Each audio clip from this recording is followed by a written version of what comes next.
Hello, welcome to my channel. I'm so glad you came for a visit. If you love tarot cards and if you love making art, I hope you can find a home here on my channel. I just do a 4-card tarot reading and it helps me decide what sort of thing I'm going to draw or create, and it's usually just a sheet that I pop into my art journal. And I've been having a lot of fun with that, and I really encourage you to kind of join in on the fun with me. And if you're kind of in the middle of an art block, but you know you want to make something, check out the tarot reading. I'm curious to see what your interpretations would look like. And, you know, it would be fun to see all of your artwork on Instagram. So if you do put it up there, make sure you tag it with Bella M Tarot Art. And that way we can all share our artwork. Okay, so this week I'm going to be using the Golden Tarot. It's by Cat Black.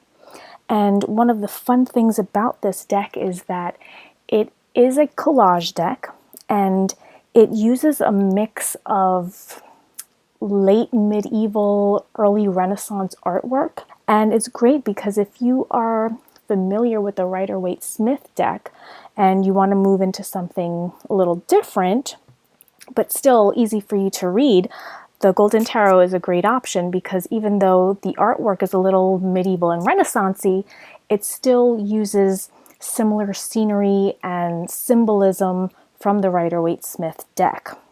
So let's open up this box, and this is what the deck looks like. It comes with this little book, which is pretty cute, compact, gives you a description of each of the cards in here. And these are the cards themselves, and they have a gilded edge, which is really nice, especially for a deck called the Golden Tarot to have this gilded edging. Here's a sample of what some of the cards look like. So here's the 10 of Cups, and you can see it definitely has that museum quality feel to it when you walk through the medieval section. So it's a fun deck to work with. These are pretty simple to read if you're moving from the Rider-Waite-Smith to this one. Okay, so now you have an idea of what this deck looks like. So we will go ahead and give the cards a shuffle.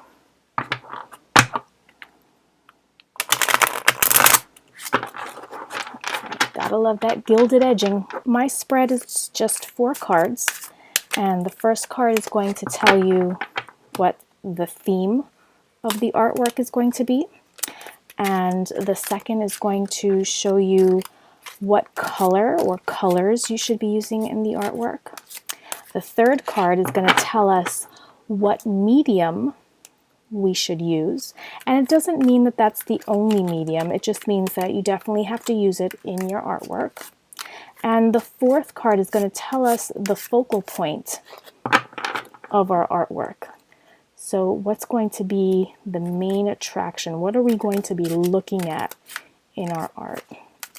Okay, it's so funny. I always have such trouble shuffling on this camera because of the positioning of everything.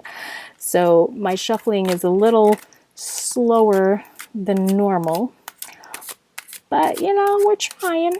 We're practicing, you know, with each video. I hope the shuffling gets a little easier.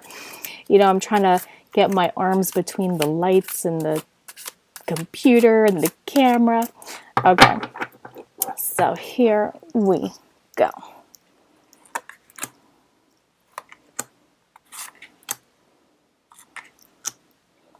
Okay, so our first card here is the Ace of Cups. So that is our theme, the Ace of Cups. Now, when I look at the Ace of Cups, I think of beginnings. Aces are usually about beginnings, and when we're looking at cups, we are looking at emotions, perhaps something new that's coming up, perhaps a new love or something that is definitely tied to the emotions that is brand new. And as we go through the rest of the cards, it will help us become a little bit more detailed with our theme here. So let's just think about that for a little bit. Something that's new, something beginning, something that's tied to the emotions or perhaps intuition or feelings of some kind. That's what the cups normally represent, those types of things. So let's look at card number 2, which will reveal the color. So the color that I saw first when I flipped this over was the red. But who knows? Maybe we can use red and yellow in our artwork. Okay, card number 3 is the medium. And the medium that we're going to be using is the 9 of Cups. And the medium is the art material that we're going to be using for our artwork. And when I looked at this, the first thing I noticed was the curtains in the background. So I'm wondering if maybe in my art, I will use some kind of a fabric, or maybe tissue paper that kind of looks like fabric. Maybe I can kind of crinkle it up the way it looks here in the curtain and make that part of my background of the image. I don't know, that might be something to think about. So some kind of a cloth or tissue paper or something that I can use in the background to perhaps mimic these curtains. Okay, and card number 4. This is going to be the focal point of our art piece. And we have the Wheel of Fortune. And in the Wheel of Fortune, we see there's a lot of things going on here. We see a woman lying in bed, and it looks like she may have just given birth to this baby. And here's a man, perhaps the father, who knows, who is making a fire, perhaps to keep his family warm. So maybe she just didn't give birth. Maybe, okay, I'm seeing it now. This looks more like the, perhaps Mary and Joseph when they were looking for a place to stay. Clearly, I don't use these cards frequently enough, and I'm just noticing some of these details now. But my guess is that this is Mary and Joseph, and you can see the farm animals over here, and it looks like he's lighting a fire to keep the family warm. And in the background, you see the wheel. And usually the Wheel of Fortune is about, life changing and going in circles. And sometimes you have good moments, and sometimes you circle and further down and have bad moments and good moments again. So life certainly has its ups and downs. And when I see the Wheel of Fortune in the upright position, it's usually, for me, it feels like we're on the good luck side of the wheel and things are going great for us now, which, that's what's depicted here in the picture. They have a place to stay, they're warm, their families together, so they're definitely in a good place here. We're looking at a new family that's starting a new life together, and things are looking bright. The Ace of Cups is showing that these new beginnings are going to be filled with a lot of warmth, a lot of love. So our art can focus on a family that is starting new, right, with the birth of their baby. They're starting new. Things are looking good. Things are looking great. This is definitely a happy family that's going to be the focus of our artwork. And we're going to be using reds and yellows, or reds and golds. And we are going to use some kind of a maybe a light fabric or tissue paper or something that resembles cloth that we can use as a medium that we use in our artwork. Okay, so let's begin.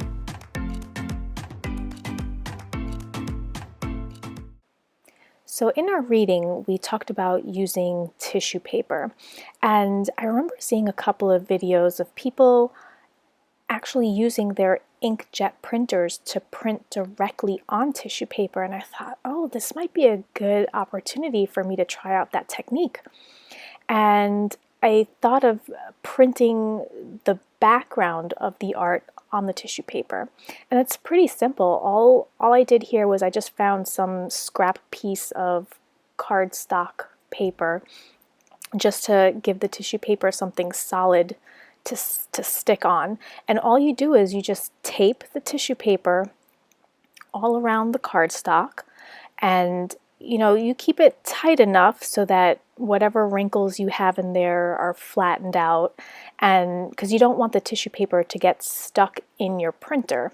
So I just used taped it all around the cardstock, and I've seen people use glue sticks, and I've seen people use an adhesive spray.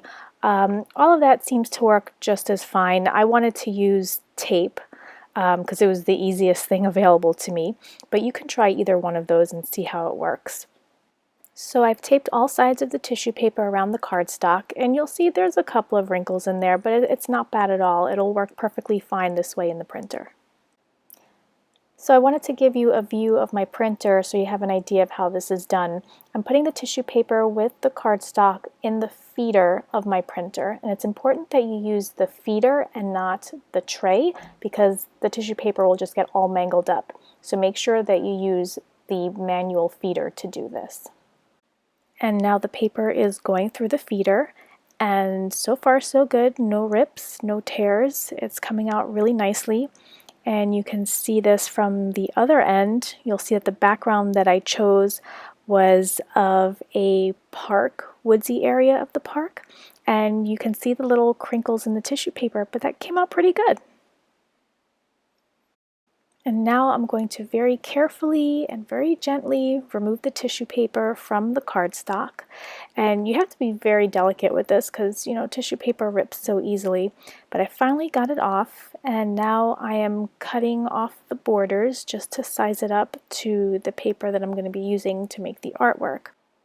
And next I'll be using matte medium to glue the tissue paper onto my watercolor paper. And I ended up with some white borders, but we'll fix that later. So in the reading, the theme was supposed to be about new beginnings, and our focal point was a happy family. So what I decided I wanted to depict in the artwork was a family who recently adopted a little girl. And what I wanted to do in the drawing was to have two dads with their little girl strolling in the park and doing that thing that you do with little kids where you hold them by the hand and you say, okay, 1, 2, 3, jump! 1, 2, 3, jump!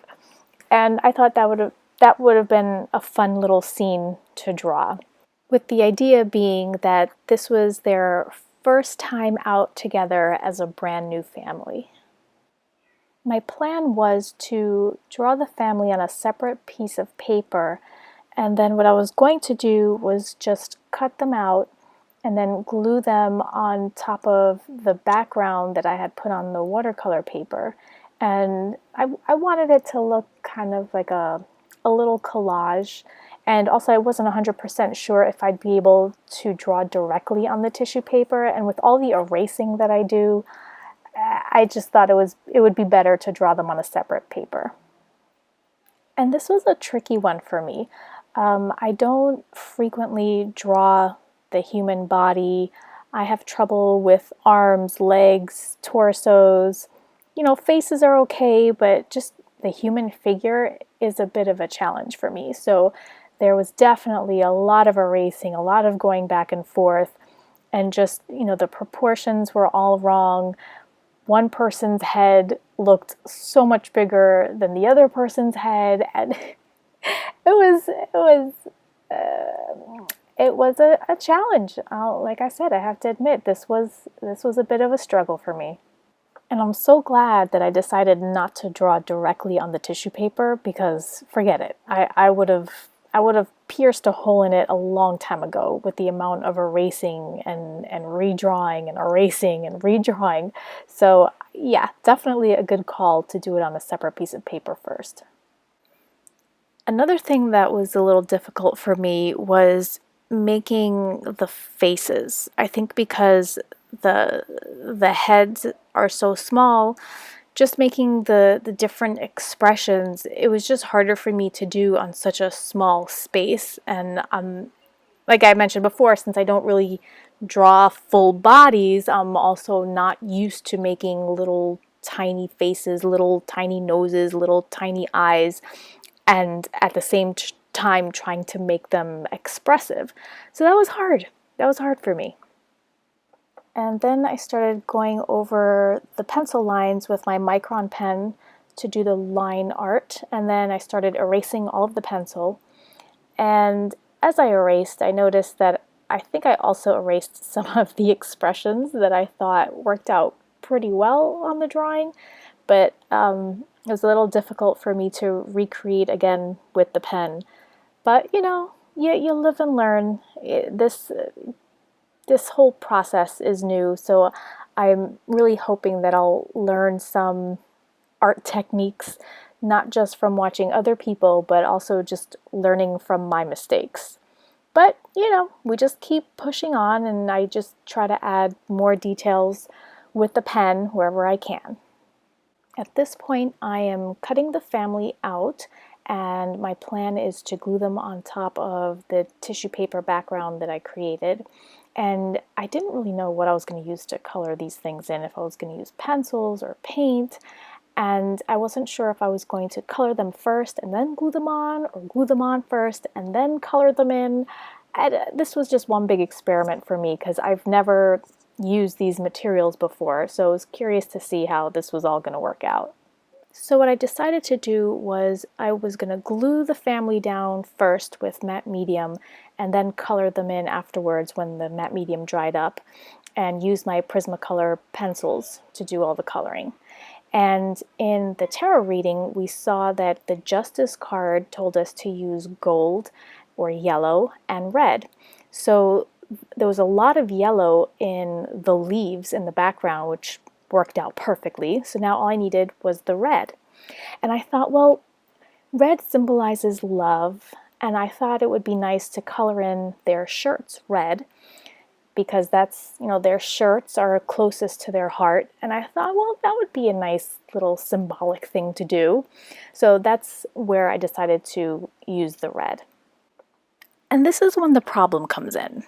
So I'm using my fancy Prismacolor Premier pencils, and I don't know if it's the matte medium or if it's my talented hand, but for some reason, as I'm coloring, it looks like I'm just using crayons to color this in. And not the Crayola crayons. I'm talking about dollar store crayon. No, not dollar store. The crayons, when you're on an airplane and there's kids there and the flight attendant says, oh, here's a little box of crayons. Why don't you use these to color your things in? And the kid takes them and starts coloring them in, and they're all entertained, and all the other passengers are happy because the kids aren't yelling and screaming, and the passengers don't want to kill the kids. Those crayons. Those are the crayons that this looks like I'm using. What the heck? I don't know. So I guess lesson learned. Don't use color pencils on top of matte medium. I don't know. I guess color them in first and then glue them down? Or will the glue just smear all the color? I don't know. It's worth experimenting maybe for the next one to see if it works. And because I have those white borders, I figured I would just color in the white area with colored pencils that match the background the most. So I tried to kind of give the illusion that the leaves and the grass are continuing, and I'll also work along the right side of the border and see if I can just blend everything in to make it look as seamless as possible. So I'm going to continue to color with my airplane crayons and do the best that I can. But I mean, God, seriously, this looks like an assignment that you get in second grade. The teacher says, okay, boys and girls, I want you to make a cute little collage of your family and bring it in and share. I mean, that's what this looks like. Seriously. Like what like what grown-up does this? Anyway, I continue to create art as if I know what I'm doing. And then that poor little girl's mouth. I mean, I don't know what I did there. I drew the outline and then I just smeared it with a bunch of pink. I didn't even stay inside the lines. I don't know what I did with that poor girl's face. It, poor little girl. And I didn't even add any shadow to make it appear like these are three-dimensional figures.